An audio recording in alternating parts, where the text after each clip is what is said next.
Venini yakati yenchwami yedi Prem Rawat ba me play marajifa. Yo ho opo muwo etan yo son yotu yanyu fumunu ne okono feswen. Yo fo nga ale yetian yo no ko swem agbapie. Mle ni nyinofo obrine ngae ale nglisa no fo me plele oswantian London Los Angeles powe. So mo hunu kure yetian oswan esele ne chane enye mnenchie no fa vo opo obrono ne yamusunkro. Echunku ni yoko opo mungbo ayoboko e bankoko pokure yetian ke. Mfumune ni yoko gbae vo yoko yomunkro mwa. Vo ke yesi yoboko. Ba me moduma vokave ne va yoboko ni yovoe. Maraji tia onchuen e haram chofu ni chame ni etie yonchon mi etianke ami bulonko oswon bakintin bai mana mi hivike yoso na mi visi ni ke mi fara ami no fumu amagro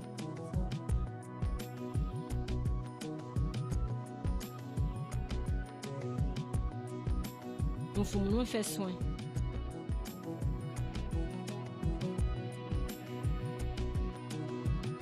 et derrière autour ababe magro.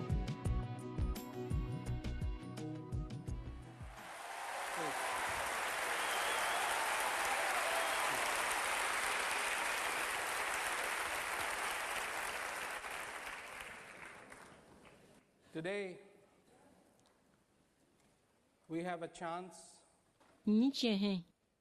to listen to something very simple and at the same time very profound.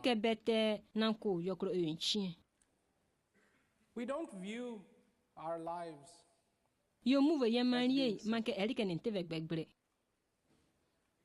but really, that's what it is. In our existence, the breath comes. We don't have to push a button. We don't have to say a prayer. We don't have to go to a holy place.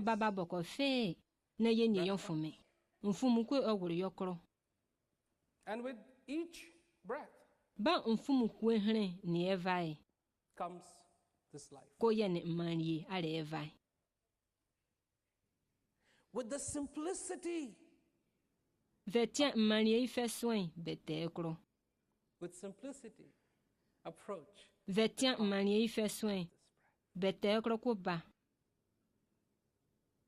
With simplicity.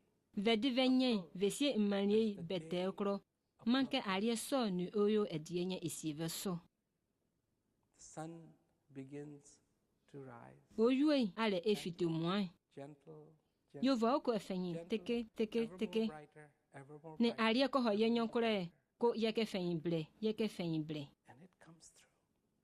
Yo famo And in the evening, dede aria esan simply ba yo krokro fai bete kro yon chumo ebrin fin wo ko yen fe enwen fe ne aria ndevai and you fall asleep. Aria ediae ko vefa va jofo dojuko Again. vo ho vesien dede nyanye ne aria hin ejinien kun fara vosoro.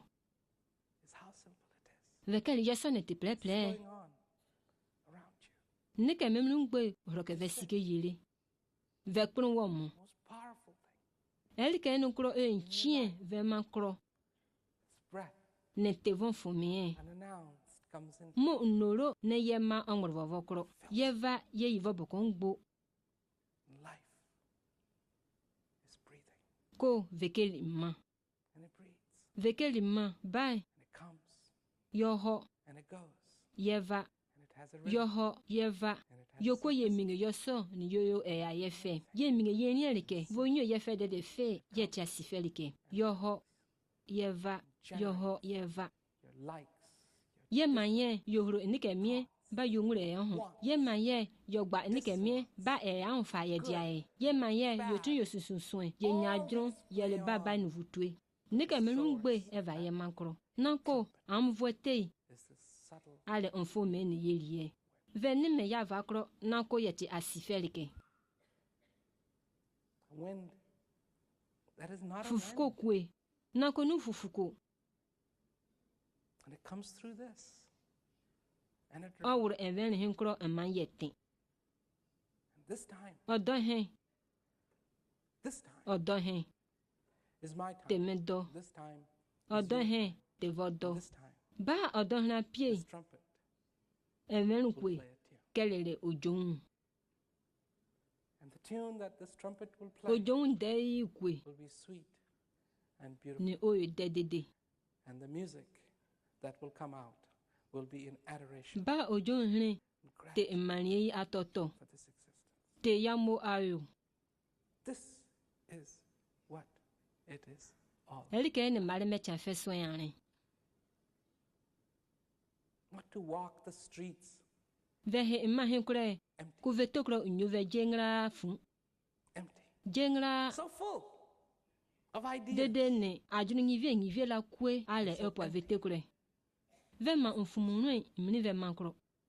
So full of thoughts Vema onchuvo wo dede and so empty ne venye oboko of tranquility. ne veli von fome. So full Vema onchon jeni me of all the ne messages sumbe ni be that are eva just ringing through, mpava june and so empty of that ultimate ni dede vonu edefe kwe. what I'm talking about. Oswen mese aleke It's to put it together, vesanson neke mungbo vesasa yoboko mempepe. to have done such a Vogba vele discovery eliken de ni mese yoswen. that you will never Na omoko vala ase gratitude. dede apoamon afu. To have discovered something so profound Vogba vele elike kwe that you'll be thankful nukro oyo nchien dede ni otu amanve rest, vasin adeye rest of vasin adeye ni neve ayolie. to discover Vogba vele ehin vomoin vomo dede fe not create. vomo dede fe popro. So people do. Yosan ni chadon Oh, oyo let me ane read this book. ami seke voke menganga oyo hinkro It's great. yo veke nganga oyo kro moko fatinde So what good does it do? nako belike ba baso otu awie se bagwo ohom ku hu nchivi ne yeva hedeke oyo kwe ne amkere Comes kro across the ke book which says the emperor in this esam room had a chokre great mini feast. bukwe le komo 700 fete years ini ofo akpe onchone.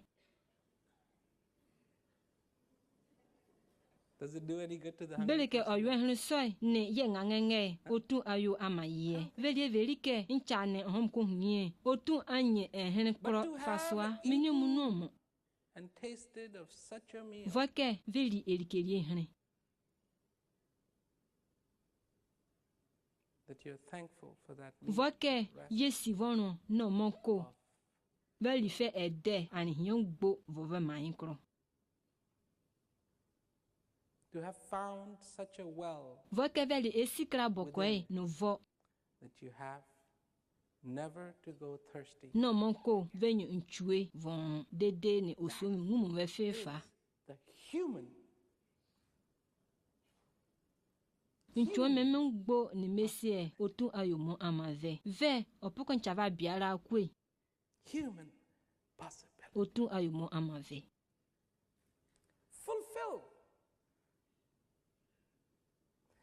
this possibility. vogba yayo aten Not because I am telling you to. nanko venche munchwe mene metian wo vongba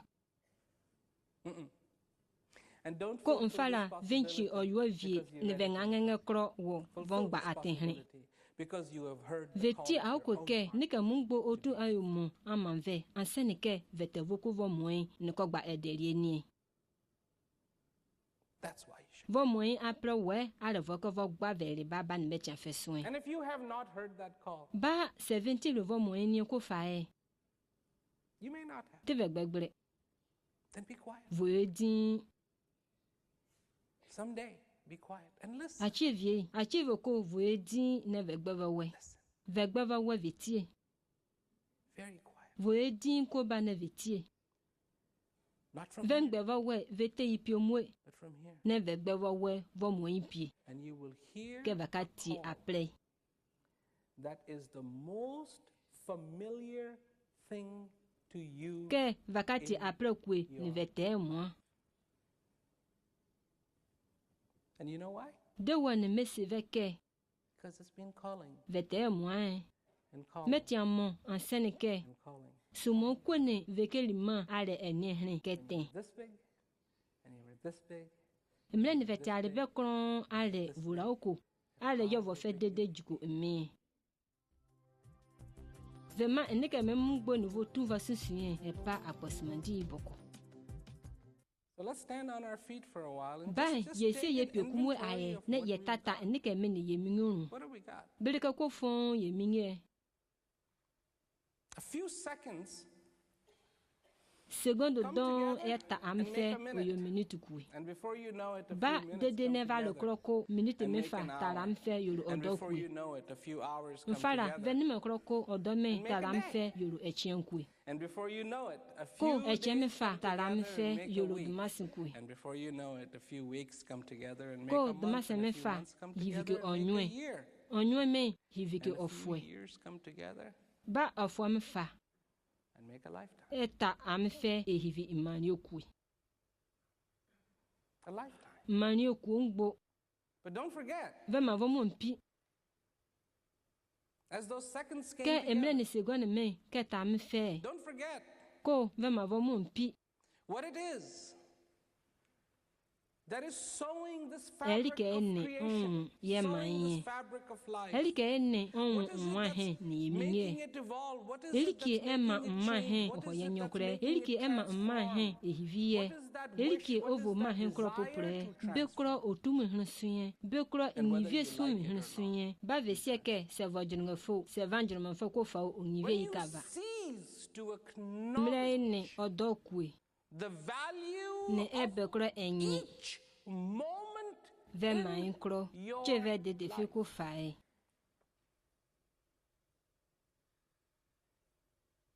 then ko ye dike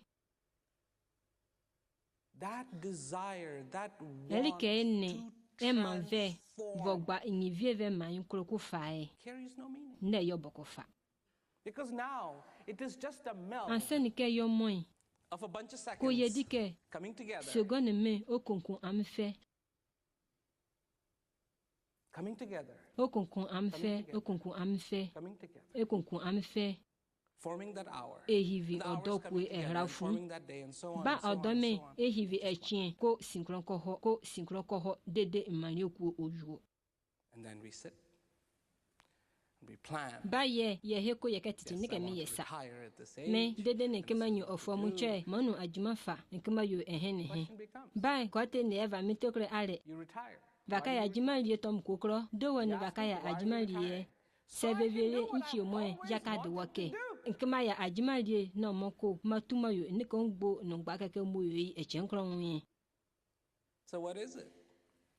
ba beleke ale echenkro vo gba ke ya yo ye Always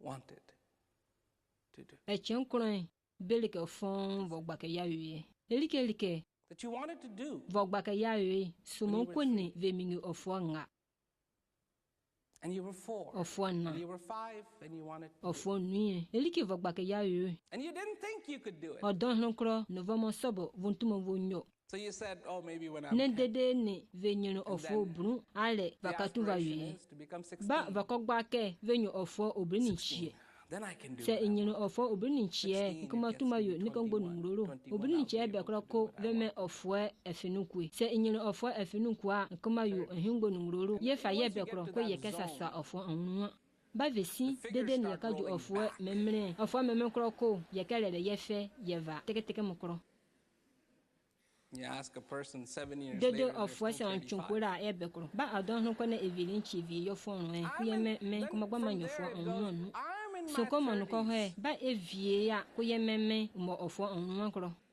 And then once they are almost past 40, I ba am dede ni in yenyu my ofo late obun kuye me 30s. ba me nkeme be ofo onnu kro eteke A reluctance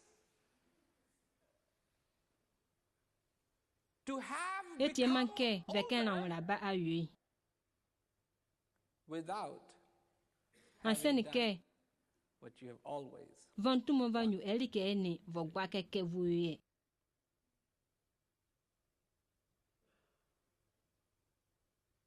Not yet. Vantumo vanyo. And then Baya mosin koveme dedene enkimanyi ofo ablasi nuye enkimanyi aten mayo ehene chonkron ngbakeke moye ba dedene ajofo don hene universale kajuye koveli keke kantukwe vonyovre elike ne veme bakawie ba vovo mo dede achevie ko vene albete tiki vie ni nyene ofo brun ana kogba anyi ofo brun veyirukro. And what do you say? Ba vesi albe hene soy nyankro ko elike velie. What do you see? Elike vele albe moncho nyankre. Why is that 10-year-old? Dewo Why is ne that ofo 8-year-old brun so ana attractive? ofo mokwe albe hene fe oyeve Let me enyomo. refresh your memory. Pinchie ve mame enga chonve elike You kwe. see, in those Enye eyes, mame mnukure. the same passion Vele elike ne vogba keke. once had, Voye echenkro enye. and the same thirst and the same Nike me desire ne echenkro vogba keke veva he etae. have always wanted. Fe sunmi nuhuve ale vele. And it's common ground. Osumi he ale vomunyu ve minye. It's common ground. Hena le vomunyu ve And minye. you've been through your journey and you've experienced Ba this and van you've way experienced vele that ve and mai you've seen the voele world and hie you've voele seen this hie and you've seen vele ma that. hin kro And don now, vele ke nike back to don yourself. ba odon And me you're back ale to that vedike place. venye vikisi said, voku ve blimi. Do what you have always Yo ne okogba ke oyoe. to do.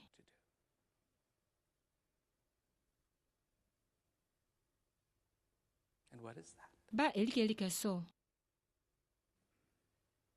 I know you know that something within you Inchinke thirsts voko vesinke to elike be kwe no content. vovokro kogba ke yokro unu yefe. That something within you Elike thirsts kwe no vovokro to trade kogba ke curiosity. nike me no votu vasien e pa akwansimedi nike mu ngoboko.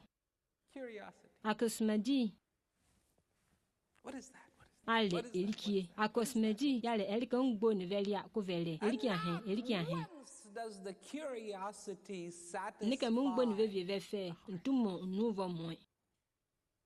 And people think that if they keep with their Nanko curiosity, maybe ne one chae day they will ojrinke have it. No, am kayo that mon you dede see, am you must kro anu cheche understand voka veti auko ke the nature elike of nu voyo curiosity akosmedi is voye not to be satisfied. ntumo numu vokro.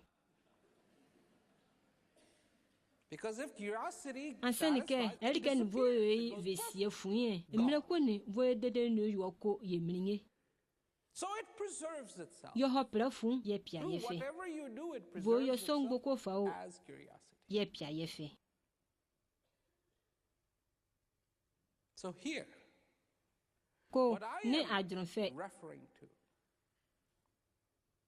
is not ale thinking, mesie metia monchwa miu ne is feeling. yo sone osun oyo You know owru why? vefe mesie metia Because vesinya that ko is the first greatest ya ko aleke gift you. ahehe tende That is nyinge one of the ahengbo most incredible te powers otumu breko you ba have ni veminge because you ansenike can. votu vasi nike mie don. And when you place in front of that power Ba to be seve paka able otumu to hne feel veseleke doubt, minge nike mie ni venyo you vonua feel doubt. mamba fa veniam vonu It's very simple. teve gbegbere fe. And when you place in front of that power Mfala to be seve able paka to otumu feel hne veseleke confusion, vajruko otu ayove basabasa yes, you feel confused. mamba fa oyomo. And when you place in front Ba of se that ve paka power otumu anger, you hne feel angry. vefele eye nika mukura mamba fa eye And when ohuve. you place in front of Ba that ve power paka otumu hne ignorance, you feel vesare very nike ignorant. me ne venchime wa mamba fa venchime de fe. Nanko But se when you place ve paka in otumu hne front of that power peace, vedike mfumunu wa yes, venyo mfumunu you feel peace. mamba fa venyo mfumunu. When you place in front of that power Se ve paka otumu hne knowledge, vedike nike me asien boko ya then yes, votu vasi nike ngbo you feel knowledge. mamba fa votu vasi When you nike place ngbo in front of that power se to be ve able paka to feel otumu hne understanding, then ve yes, beke you wawa feel votu understanding. vati nike ngbo auku It's not really that difficult. tive gbegbere fe. Peace is within you. Mfumunu evovokro. Yovo komo anana kron banfara jaka hwa komo dede apuamo. And you know the funny thing about that Ba statement? vesin erike ni hie oswan hinkure. You know that. Ehin ni hie aleke voko vesin. So I'm not going to tell you what it is Hunu that you've manya always ve wanted erike to ni do. vogbake yayo echenkron You wiye. can draw your own Vokwe conclusion. votu vatete dede vatayonu. It is no accident Na ku veti auko ke. that contentment Se mfumunu anye feels good. tenda It is no accident. ko ne ehrafu. Peace feels Se mfumunu good. It anye is no tenda accident ko ne ehrafu. that joy feels Se good. It is no yokogba edeliye ya ko ne ehrafu. that tranquility feels Se good. It is yokogba no dinya accident that serenity ko ne feels ehrafu. good. Se otruvo ngumu ya Accident. ko ne ehrafu. Ne ehrafu. And of all things we pursue, Bai nika mungbo ni yokogba ke ye nye ye ma inkure. and of all things we will Nika investigate mungbo in our ni lives, yokogba imanye ikure. and of all things Nika we will try mungbo to ni yokogba conquer in ke our ye va lives, he eta ye manye ikure. and of all things we will Ne try to memene yokogba ya understand che in ya our ku ye lives, manye ikure. which one do you think will carry the most Ko bengo alokro for oye nchie. us? Let me rephrase that. Me hivi yo soni me vio ko te Which one ikuro will teke. carry the most meaning for? Beleke ngo ale fe swenti mi pie chinchie. Not my society, Ne emai mese.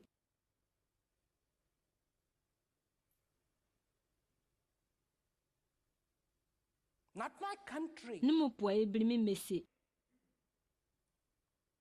not a group of people who Ko share ne the ne same chame beliefs as ne I me do. yongbo ya jurement ku mese.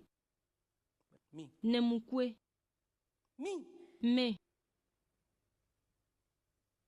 This existence efene he in which this ne mfume ya wurukure.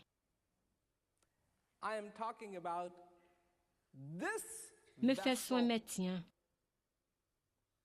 not that vessel, Ne and fele not he that vessel, ne and fele not hone. that vessel, and Ko not ne he that fa fe so vessel. metia. I'm talking about this Ne mukwe vessel. me This bri mi is fe the so vessel, metia. my friend. Anseni ke ye bri me he te manke kope. And in this Ba vessel, erike ne me pa mi fikure. Ale e ma veli yo son yo retie. what I place makes a difference. Otu ama ya hivi boko. Makes a big difference. Yo tu a hivi boko. Venye ni jukro ni vekeli mai. Ko besoin e seve. So people come, they come to hear me. Nicha eva etie munchome. Ame va vetie ba ame They've seke. been told by their Yete. friends, you know, Ambe Margie vie se talks la about mike. life. Maraji ete amani fe soin. So what do you think? Ba vemende. Life, yeah, Mani fe soin. nice. Inche tende. He talks about peace. Yete Oh, yeah. mfumuno fe soin. Mamba hanuko fatende. And people have boxes. You know, Ne all ko your yo life moe you've ko had amingi boxes. mankwa. Sumoko ne yekeli mai yemingi mankwa kintin. And in fact, when you were growing Yo up, sonu yoro ale. Emle ni yoko you wae. collected boxes. Ye tintine Empty mankwa boxes. kintin. Mankwa ne But dede there fe were mokro. boxes Ye so that when tetkeke you grow se up, ye you will waka have things to put yakapa in them. nike ya fe mankwa memnokro. By the time you did grow up, you had a Mama lot of fa boxes. dede ni yo wae yenyini mankwa kintin. So where does Maraji Ba fit in? bengokro ye pa maraji ye fe. Where does Maraji's message fit in? Bengokro ye pa What does he yoncho men talk ye about? fe. Beson ko fon ye tian.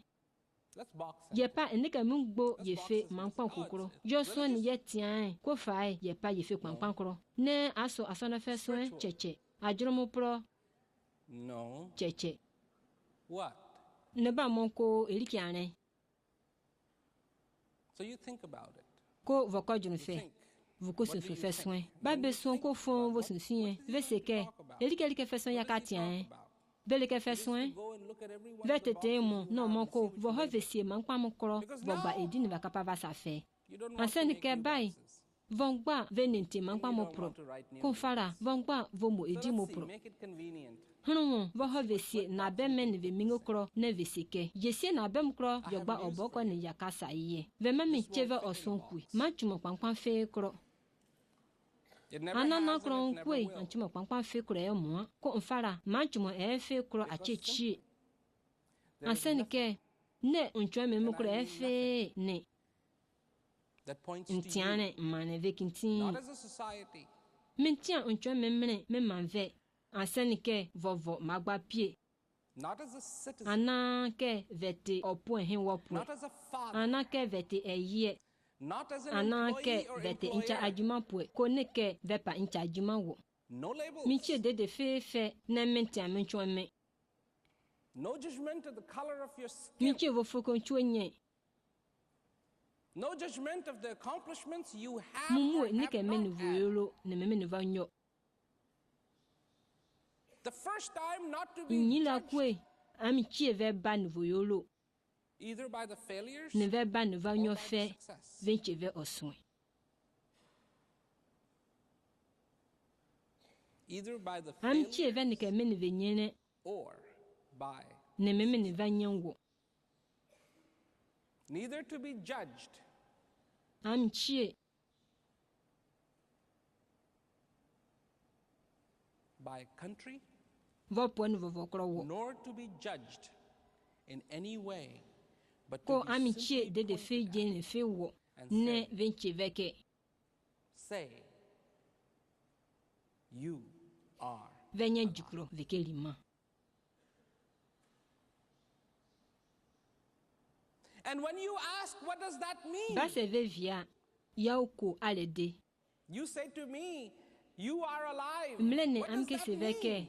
venye jukre ku yauko alede And the answer that comes back, yadwe ni eva ale it means nothing hanente ve de and it fe means everything. na kun falate ne kan gbo It means nothing hanente ve de fe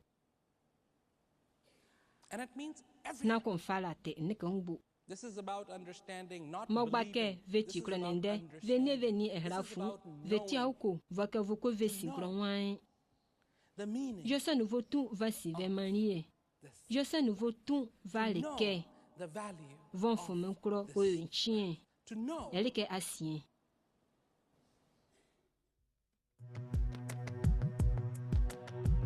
se va ko ba ti ncho me miela ko ve se numere nam kreke no mo fa ko ve vie ni chamene vale ya le ve ele ke hin